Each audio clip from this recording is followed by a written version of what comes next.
नारायण नारायण नारायण नारायण।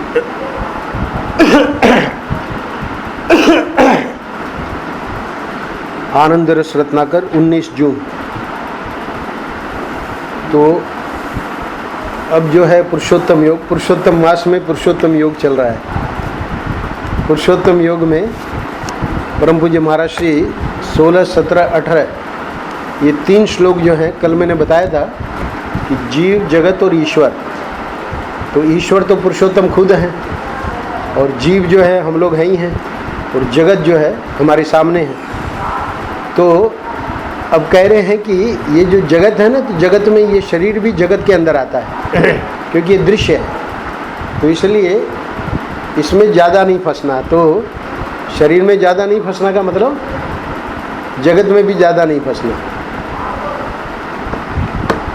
शरीर में ज़्यादा नहीं फंसना यानी अपने शरीर में हम फंसे हुए हैं और उसी के कारण फिर जगत में फंसे हुए हैं। तो इसलिए शरीर में ज़्यादा नहीं फंसना से आज महाराज जी समझाएंगे क्यों नहीं फंसना। क्योंकि क्षरः सर्वाणि भूतानि 15वें अध्याय के 16वें श्लोक में भगवान कहते हैं, द्वाविमौ पुरुषौ लोके क्षरश्चाक्षर एव च क्षरः सर्वाणि भूतानि कूटस्थो क्षर उच्यते। 2 पुरुष हैं, स्वयं को पुरुषोत्तम बता दिया ना, तो इसलिए ये जो जगत और जीव इसके लिए कह रहे हैं 2 पुरुष हैं इस लोक में। ये तो भगवान तो अलौकिक है ना, इसलिए लोकातीत है, तो वो अपने को लोक में क्यों कहेंगे, है ना। तो लोक में जो 2 पुरुष हैं उनकी विशेषता क्या बता रहे हैं कि एक क्षर है, एक का नाम, और एक का अक्षर नाम। तो क्षर जो है ये जगत है ना, शरीर आदि, और उसी में ये जो चैतन्य है मैं, वो जीव जो है वो अक्षर है। क्षर द्वविमौ पुरुषो लोके क्षरश्चाक्षर एव च क्षरः सर्वाणि भूतानि। आज जो महाराज श्री हैं क्षरः सर्वाणि भूतानि पे बोलेंगे। और कूटस्थोक्षर उच्यते, ये बोलने की ज़रूरत क्या है, ताकि पहले तो हम अपने को पहचानें कि हम कूटस्थ यानी चैतन्य हैं, और फिर भगवान बताएंगे कि तुम सिर्फ चैतन्य नहीं हो, तुम्हारा और मेरा स्वरूप एक ही है ना। उसके भी आज बात बताएंगे अंत में जाके। जिनके पास पुस्तक है क्षरः सर्वाणि भूतानि, ध्यान से सुनिएगा। जो चीज़ पैदा होती है और मिटती है उसी को भूत बोलते हैं। संस्कृत में भूत यानी भूतानि, पैदा हो रही है, मिट रही है। तो कोई चीज़ दुनिया में पैदा होती तो दिखती है, लेकिन पैदा तो हो और यह ख्याल होवे कि यह अब मिटेगी नहीं, तो बिल्कुल गलत है। यानी यहाँ तक कि ब्रह्मा जी का भी जो शरीर है उसको भी पुराण में नित्य नहीं माना। क्यों? क्योंकि पैदा हुए हैं ना, तो इसलिए जो पैदा होगा वो मिटेगा नहीं, ये बिल्कुल गलत है। ऐसा ख्याल जो है वो कभी हमें रखना नहीं। क्षर उसी को कहते हैं जो झर जाए। भगवान ने जब कहा क्षरः सर्वाणि भूतानि, सब भूत जो हैं वो झरने वाले हैं, है ना, यानी कि क्षर हैं। तो अब ध्यान दीजिएगा कि महाराज श्री गिना रहे हैं क्या। सबसे पहले तो देखो, हम गए, अंधकार में जा रहे थे और एकदम लगा कि यहाँ तो भूत है। लोगों ने पहले भी कह रखा था उधर मत जाओ, भूत है, और वो भूत दिख गया हमको। और वो साथ वाले ने टॉर्च रखी थी, तो टॉर्च दिखाई तो देखा कि वो तो भूत नहीं था, ठूंठ। ठूंठ यानी वृक्ष का एक जो ठूंठ बोलते हैं ना, वैसा एक उसको ठूंठ में भूत दिखा, और गौर से देखने पर मिट गया, है ना। जो भूत दिखा वो, अब वो डर नहीं रहा। क्यों? क्योंकि वो ठूंठ था। रस्सी में सांप दिखा, गौर से देखने पर मिट गया। पर ये जो दृष्टांत है वो ज़्यादा काम नहीं आते, इसलिए महाराज श्री फिर सपने का दृष्टांत दे रहे हैं। एक सपना आया और मिट गया। तो सपने में तो है ना, एकदम जब सपना देख रहे हैं तो लगता है कि सत्य है, पर जब जाग गए तो पता लग गया कि नहीं, वो तो सपना था, है ना, मिट गया। तो अब ये महात्मा लोग क्या करेंगे कि हमको ऐसा ज्ञान देंगे जिससे ये जो हमको सच्चा लग रहा है, जागृत, है ना, वो भी मिट जाएगा। मिट जाएगा मतलब वो भी पता लग जाएगा कि वो सच्चा नहीं है। इसलिए ये तो दृष्टांत दिए, जैसे सपने की चीज़, आप दुनिया की चीज़ों को बताइए ना कि क्या रहा दुनिया में। सपना आया और मिट गया, तो हम वो व्यक्ति क्या कहेगा कि आप सपने का दृष्टांत क्यों देते हैं?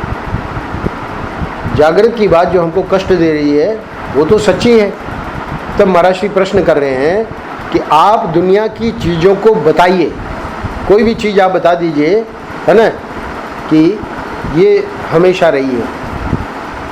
आप दुनिया की चीज़ों को बताइए ना कि क्या रहा दुनिया में।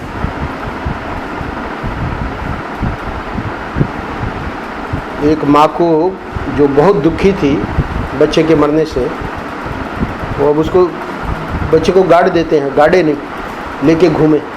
इतनी दुखी थी, कैसे भी करके जी जाए। भगवान बुद्ध का समय था, तो किसी ने कहा उसको कि तुम चली जाओ, है ना, और भगवान बुद्ध जो है उसको जीवित कर देंगे। पहुंच गई और अपनी प्रार्थना रखी। भगवान बुद्ध ने कहा कि ठीक है मैया, इसको बच्चे को रख दो, है ना, हम इसको जिंदा कर देंगे, पर उसके लिए तुमको एक काम करना पड़ेगा। कोई भी घर जिसमें किसी की मृत्यु न हुई हो, वहाँ से थोड़ा सा अक्षर चावल ले आओ। वो तो बड़े मोह में थी, है ना, अब जाए इस घर में, जाए इस घर में, जाए इस घर में, जाए। लौट आई, क्योंकि महाराज जी कह रहे हैं कि आप दुनिया की चीज़ों को बताइए ना कि क्या रहा दुनिया में, है ना। बड़े बड़े राजा, महाभारत में इसका बहुत ही विस्तार से वर्णन आया, है ना, क्योंकि वहाँ बार बार ये शोक का प्रसंग आता है ना। युधिष्ठिर शोक कर रहे हैं, इतने सब मर गए, मेरे कारण मरे महाभारत में। तो अब उनको ज्ञान देने के लिए बड़े बड़े ऋषि, बड़े बड़े, तो वहाँ पर जब वो दिया जाता है उपदेश, महाभारत की तो शैली अलग है, तो वहाँ सबके नाम लिए जाते हैं कि राम नहीं रहे, कृष्ण नहीं रहे, है ना, कृष्ण का तो उस समय था, राम नहीं रहे, जितने राजा बड़े बड़े सबका नाम लेते हैं, है ना। उनकी इतनी महिमा थी, क्या वो रहे? अभी कोई नहीं रहा। आप दुनिया की चीज़ों को बताइए ना कि क्या रहा दुनिया में। इसलिए फिर महाराज जी कह रहे हैं कि स्वप्न के दृष्टांत हम क्यों देते हैं कि जैसे सपने की चीज़ दोबारा नहीं बनाई जा सकती,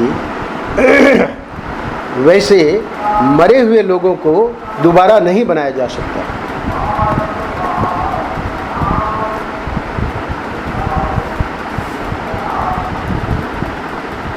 अब प्रश्न है कि तो जागृत वाला जल्दी मानेगा नहीं, है ना। तो महाराज श्री फिर प्रश्न उठा रहे हैं कि क्या विशेषता है जागृत की। भाई तुम जागृत का इतना आग्रह कर रहे हो, तुम हमको बताओ ना कि क्या विशेषता है जागृत की।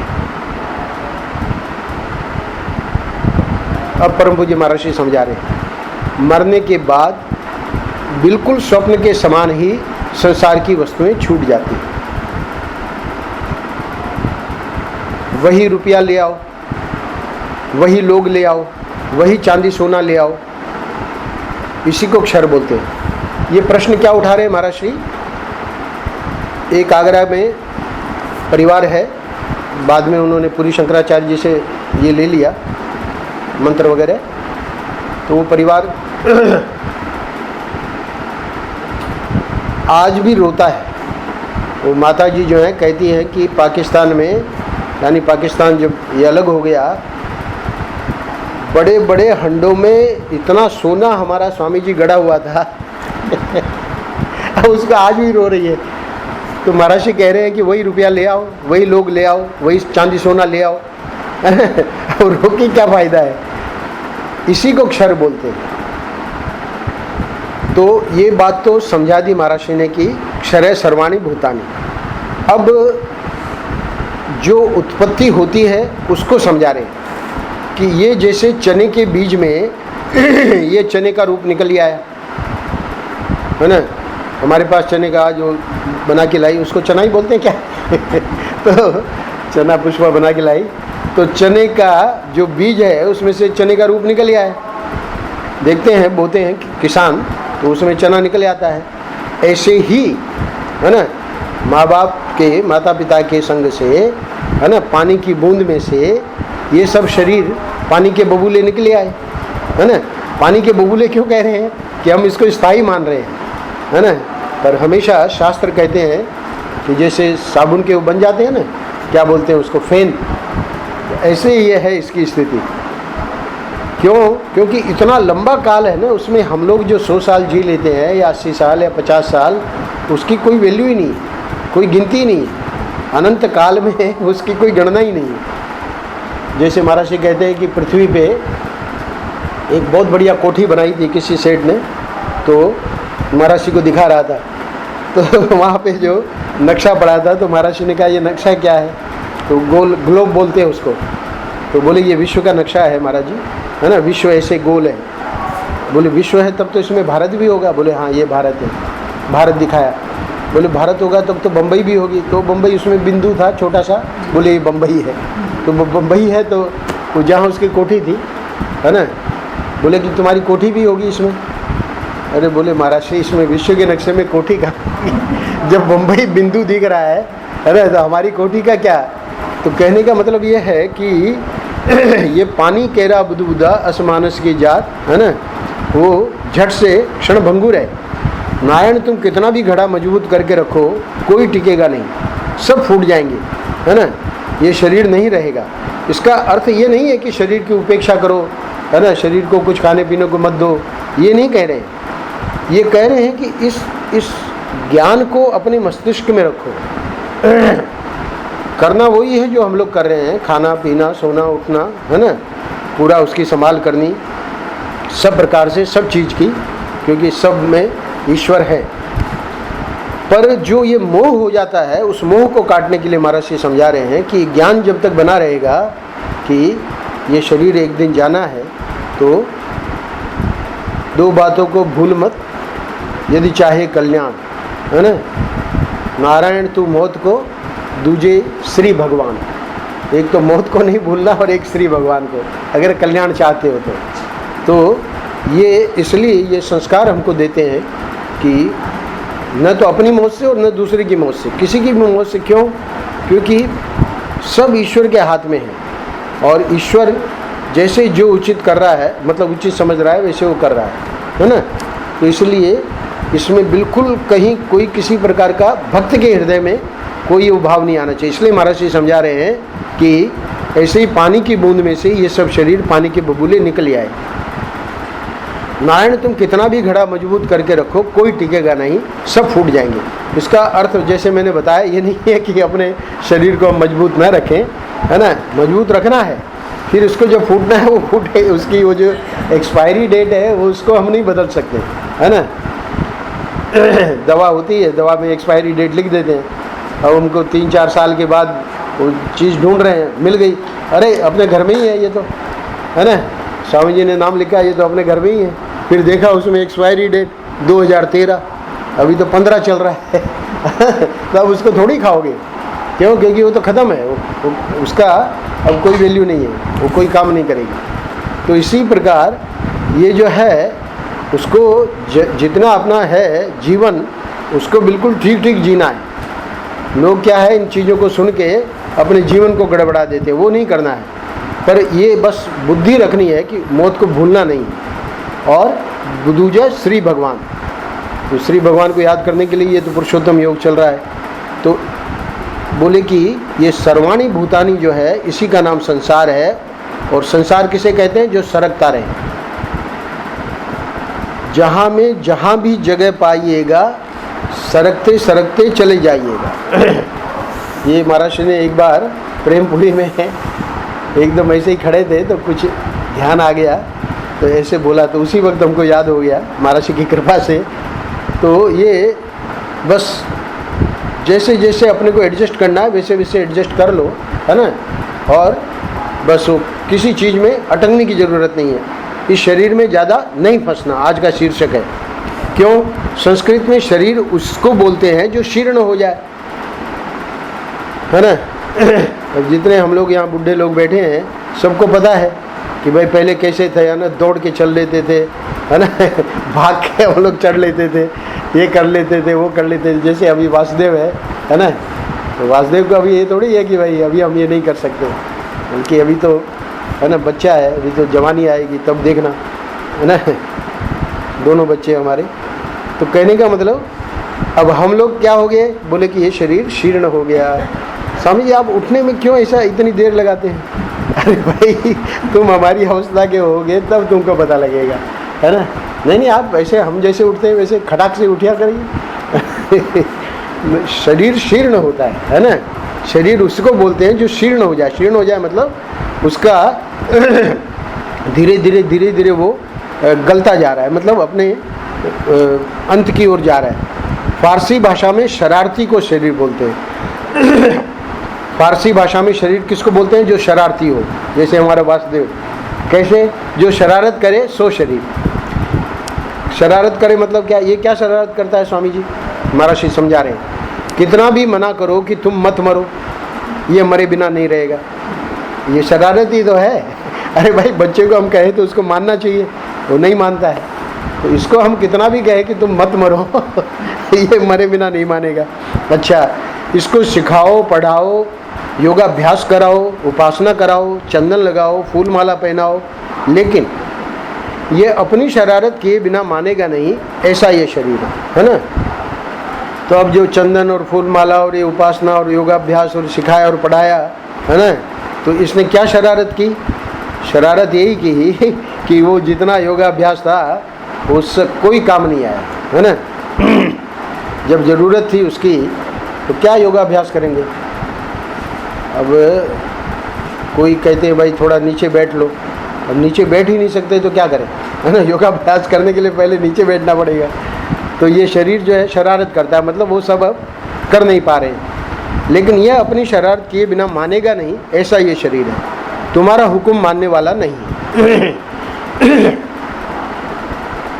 ये किसका हुक्म मानता है? ये अपने मालिक का हुक्म मानता है। मालिक कौन है ना? कन्हैया लाल, के लाल। तो कन्हैया लाल जो है, इन्होंने हुक्म दे रखा है क्या? इसका ऐसे रहेगा, इसका ऐसे रहेगा। उनके पास हर एक की डायरी है, तो उस हिसाब से ये चलेगा। ये बच्चे से जवान हो जाएगा, जवान से बूढ़ा हो जाएगा, स्वस्थ से रोगी हो जाएगा और चल बसेगा। यह तो क्षर है। तो कुल मिला के महाराज श्री को इतना ही कहना है कि इसमें ज़्यादा नहीं फंसना। तो ज़्यादा नहीं फंसना क्यों कहा? क्योंकि जैसे मैंने कहा ना, जो आवश्यक है वो सब करते रहना है, क्योंकि शरीर से ही साधना करनी है, शरीर से ही भगवत प्राप्ति करनी है, शरीर से ही ये लोग बच्चे जो है पढ़ाई करेंगे, है ना। पढ़ाई करके बहुत बड़े, है ना, भारत के नागरिक आगे उन्नति करेंगे। तो जैसे हमारा तन्मय जा रहा है ना अमेरिका, मोनू पहले से ही गया हुआ है। तो ये ज़्यादा नहीं फंसने का अर्थ इतना ही है कि बिल्कुल ही फंस गए। अमेरिका गए तो वहीं अब श्याम जी अब मैं नहीं आऊँगा, है ना। तो क्या श्याम जी सोचेंगे कि अरे इतना खर्चा किया बेकार में। भाई हम तो ये चाह रहे थे कि वहाँ से पढ़ के आवे, है कि नहीं। अब वो फंस गया ना, तो कह रहे नहीं ज़्यादा नहीं फंसना, जितना पीरियड दिया है अमेरिका का उतना जाके पढ़ाई करके आ जाना। ज़्यादा फंस गए मतलब वहाँ की टिम देख के हमारे कहे सेठी जी कल बैठे थे, तो उनको इतना अमेरिका पसंद है। अब इस बार जब गए तो वहाँ बच्चे भी नहीं थे, तो जाके होटल में रुके। अब उनको इस उम्र में वहाँ जाके होटल में रुकने की क्या ज़रूरत है? पर ये इसको कहते हैं फंसना। तो शरीर में भी हम लोग फंसे हुए हैं, और शरीर में जहाँ हमको लगता है अनुकूलता है, यहाँ बढ़िया है, यहाँ है, वहाँ तो और ज़्यादा फंस जाते हैं। तो इसलिए जब पहले शरीर में नहीं फंसोगे, क्योंकि ये जितने आगे की क्रियाएं होती हैं ना, वो शरीर में फंसा हुआ व्यक्ति ज़्यादा करता है। यानी उनकी निंदा नहीं है, हम लोगों को अपना, वो तो मैं दृष्टांत देता हूँ, मेरी खराब आदत है कि जो भी सामने पड़ेगा उसी का उनके सामने भी दे देता मैं। ऐसा नहीं है कि वो आज नहीं है इसलिए दे रहा हूँ, पर वैसे देना नहीं चाहिए। तो अपना देखना चाहिए कि भाई हम शरीर में ज़्यादा नहीं फंसे, है ना। जो फंसे हैं तो ठीक है, उनको ठाकुर जी पे छोड़ दो। ठाकुर जी अपना निकालना है। महाराज श्री है, सब महाराज श्री के, साईं के, बाबा के सब, है ना, बच्चे हैं। तो हर एक का वो देख रहे हैं, बाबा, महाराज श्री, साईं देख रहे हैं कि भाई इसमें अभी कितनी योग्यता है ना, कितना अभी इसको यहाँ की वो चस्का है। तो उतने अंश में वो जो है महापुरुष देते हैं कि भाई, पर ऐसा मत समझना कि उनको देने में खुशी है।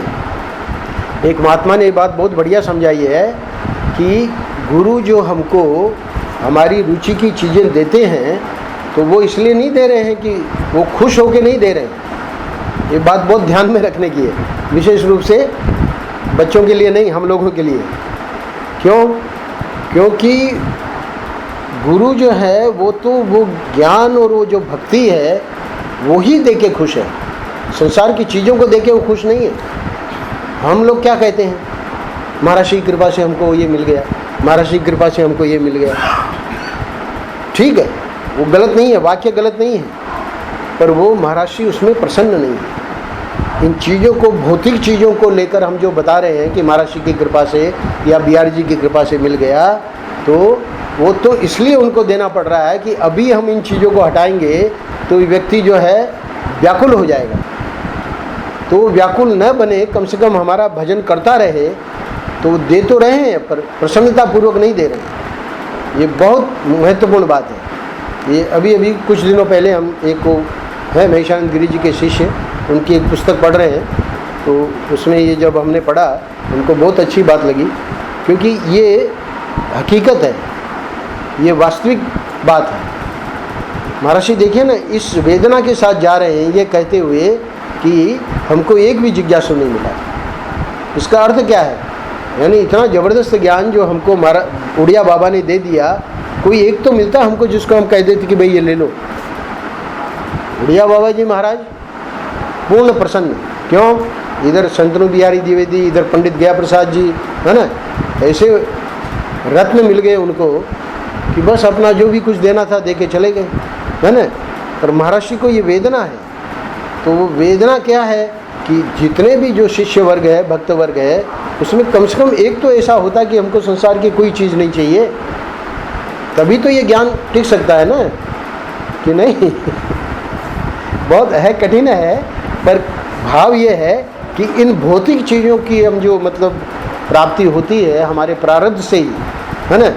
ये हम नहीं कह रहे कि भौतिक चीज़ों की प्राप्ति हो रही है तो उनको फेंको, वो प्रारब्ध है हमारा, प्रारब्ध से आ रही है। उसमें महात्मा जी को क्या देना है? महात्मा जी तो हमको ज्ञान, भक्ति, वैराग्य देंगे ना। तो जो प्रारब्ध से आ रही है तो उसी चीज़ को बटोर रहे हैं और उसी में फिर उनको भी जोड़ रहे हैं, है ना। साईं की कृपा से आ रही है तो ये वहाँ पे चलो साईं का नाम ले लें, क्योंकि ठाकुर जी साईं एक ही बात है। पर वहाँ पर बात ये ध्यान में रखनी है कि वो कोई प्रसन्नता से नहीं दे रहे। तो जब प्रसन्नता से नहीं दे रहे हैं तो चीज़ भले बनी रहे हमारे पास, है ना, उसका हो सदुपयोग हो लोगों के लिए, पर हमारा उसमें मोह ना हो, है ना। इसीलिए इस शरीर में ज़्यादा नहीं फंसना, मतलब शरीर में फंसोगे, शरीर से फिर संबंधित जितनी बातें हैं उन सब में फंसोगे।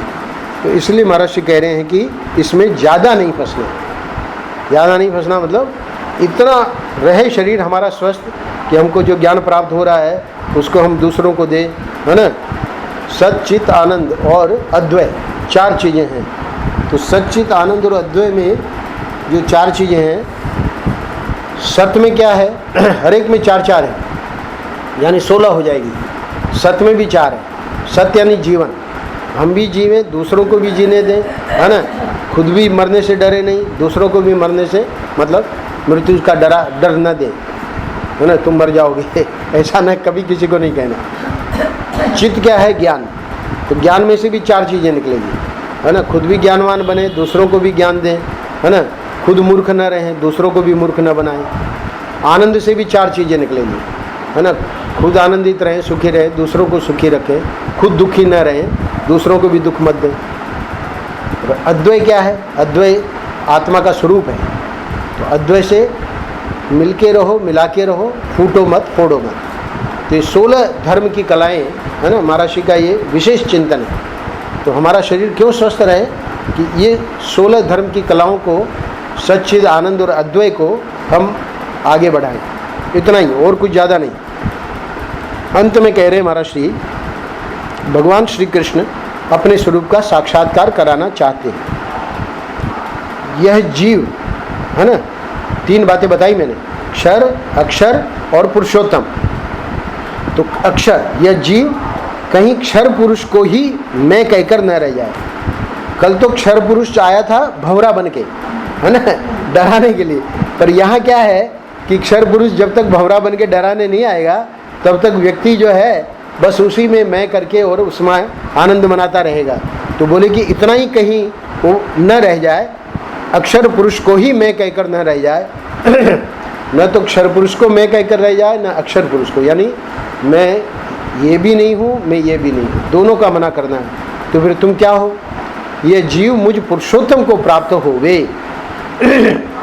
15वें अध्याय में भगवान ये चाह रहे हैं कि हमको हमारा स्वरूप का ज्ञान होवे। करुणा वरुणालय प्रभु जीवों के कल्याण के लिए, उन्हें अपने पास बुलाने के लिए, उन्हें अपने से एक करने के लिए इसका वर्णन कर रहे हैं। यानी 15वां अध्याय का वर्णन क्यों है? क्योंकि वो जो प्रभु हैं वो हमारे कल्याण के लिए हम उनके पास बैठ के आनंद लें, है ना, उन्हें अपने से एक करने के लिए उसका वर्णन कर रहे हैं। ये बहुत बड़ी कृपा है ठाकुर जी की, गुरुओं की। ओम शांति ही शांति ही शांति। कल हम लोग 10 बजे मिलेंगे, हाँ, 10 से 10:30, 10 तक चूँकि चल रहा है सत्संग, तो 10 के बाद